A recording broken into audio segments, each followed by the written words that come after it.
¿Y si te dijera que el mayor defensor de la República Mexicana fue también quien sembró el germen del presidencialismo autoritario en México?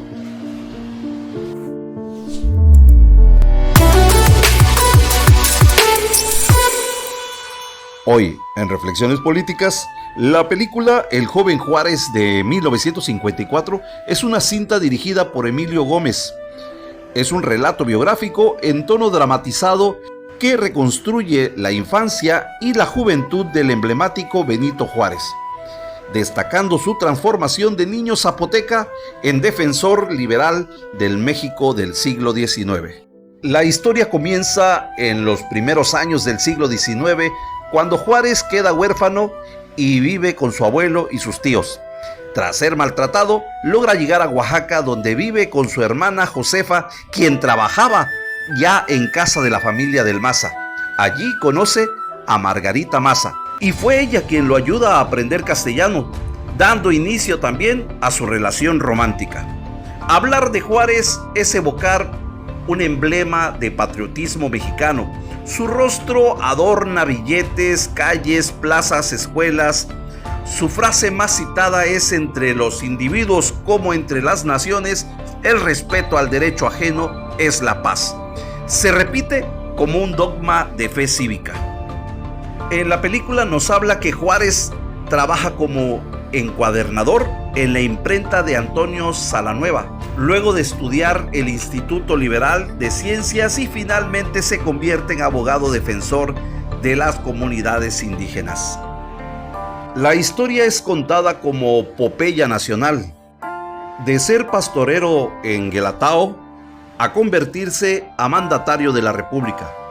En este relato heroico funciona como pieza clave, con enfoque didáctico y nacionalista, que durante años se sembró en las escuelas para penetrar una ideología.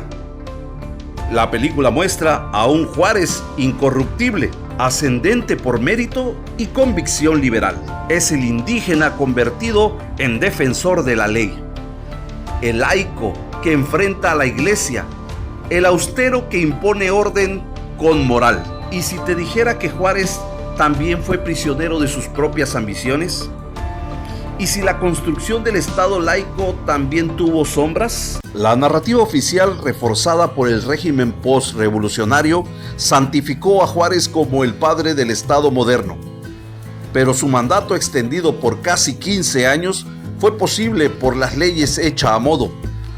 Durante largos periodos gobernó por decreto, suspendió garantías y limitó la libertad de prensa. En la guerra de reforma que se llevó a cabo en el año de 1858 y 1861, retrata un periodo de brutalidad y polarización.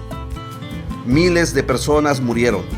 La división entre liberales y conservadores generó una fractura que persiste hasta el día de hoy. En los últimos años de su gobierno, la corrupción era evidente y la intolerancia a la crítica se había instalado en el poder.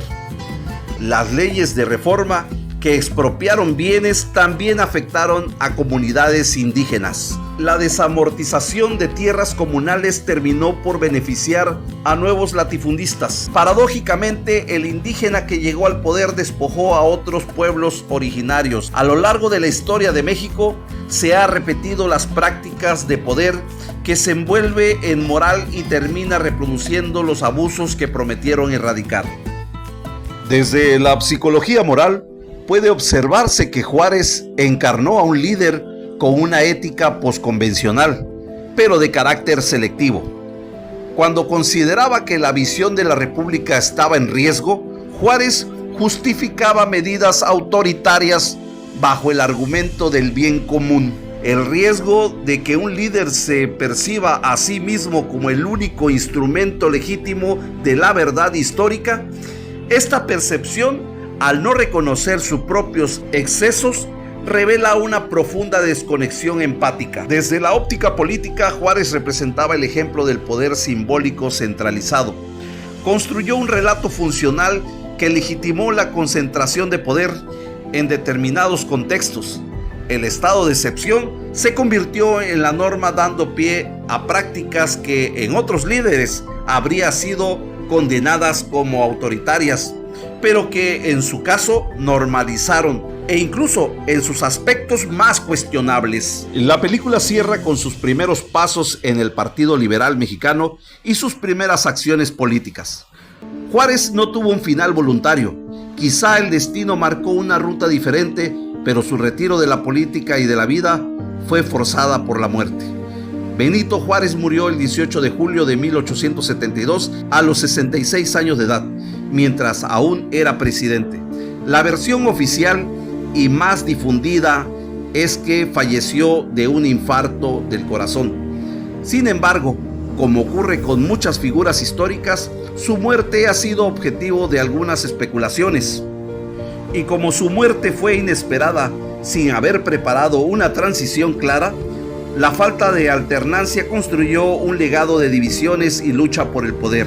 Tras su muerte, su figura fue momificada simbólicamente, se construyeron monumentos, se le colocó en el Panteón de los Héroes y su imagen se utilizó como un escudo moral de la revolución institucional.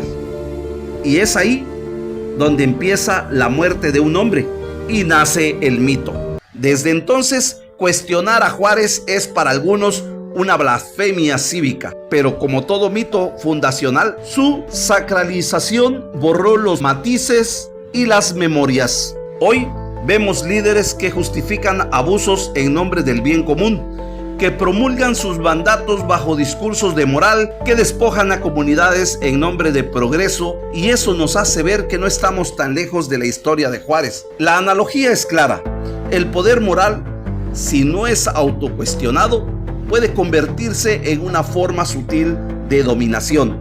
La historia de Juárez no debe ser borrada, pero sí revisada, porque no se trata de satanizar los hechos heroicos, sino de humanizar nuestras acciones. No se trata de gobernar para mantener el poder, sino por la capacidad de dar resultados.